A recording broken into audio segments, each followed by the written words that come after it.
An unhealthy anger is a result of not getting what you want. So you ask yourself, well, what did you want and why didn't you get it? See, psychologists often refer to anger as that second emotion. And we don't really know how to handle the first emotion of not getting what we wanted, so we just jump over to anger. So for example, a wife at home is furious as she watches her husband come home late for the 4th time this week.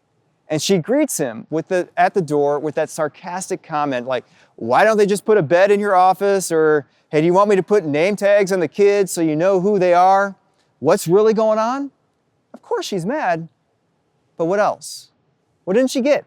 Chances are she really looked forward to her husband coming home early and thinking through all the things that he could do, and then when the hours rolled by, it just led to this anger. See, anger is rarely the first emotion. And so the first thing we need to do is just stop and ask ourselves, what's really going on inside of me? What's the cause of this? What didn't I get that I wanted? And once we identify the source of our fire, we can then move to the next step, which is to douse the flame. This is where you begin to do something about the fire. You take the step to go to the fire, you pour water over it. This is going to look differently for many of us. For some of us, this is going to require us to forgive others who have hurt us, your ex-spouse, your parents, your boss. They may never apologize, or they may never know how much hurt and anger you have because of them. But that fire is only growing inside of you. So it's time to deal with it. And it can come through forgiving them. For others, this comes through letting go of our past hurts. And our stories are filled with traumatic moments. And the pain is real. But we are carrying around the past. And the only person still being impacted by it is you. So it's time to deal with it by letting it go. Some of us, we need to have a conversation with another person, and we need to set some boundaries. I mean, we are letting that person just walk all over us, and we're getting angry because of it. And they have no idea how much anger they are causing because you're just letting them do it. You need to deal with it by sitting down and having a conversation. Say, this is what's going on, and I don't want it to get out of control. And so we're going to deal with it. This is the best way to deal with the anger.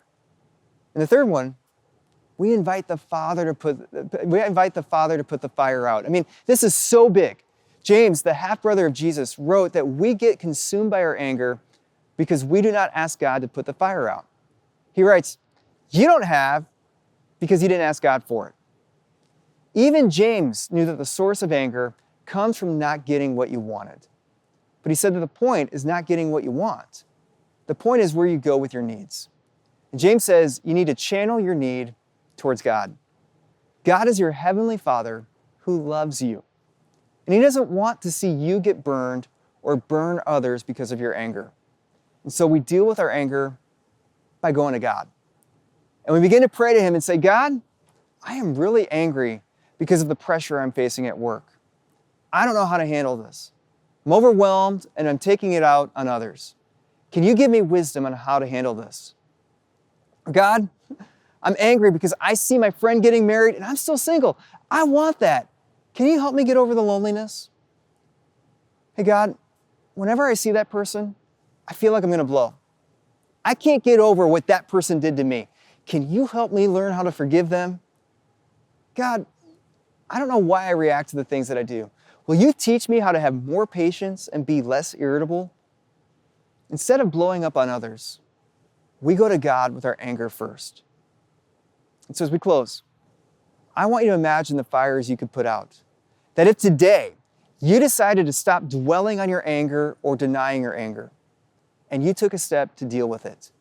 You took a step to identify the source of your inferno, to douse the flame, and to invite God, the Father, to put it out completely. Imagine the freedom that you would have and the restored relationships that will come. When you put out this fire and you don't let it grow into an inferno, I mean, it's possible. Stop denying, stop dwelling on the anger, and take the step to deal with it. Now, next time, we're going to look at how we can handle the anger of others and how we can put the inferno out right there. But right now,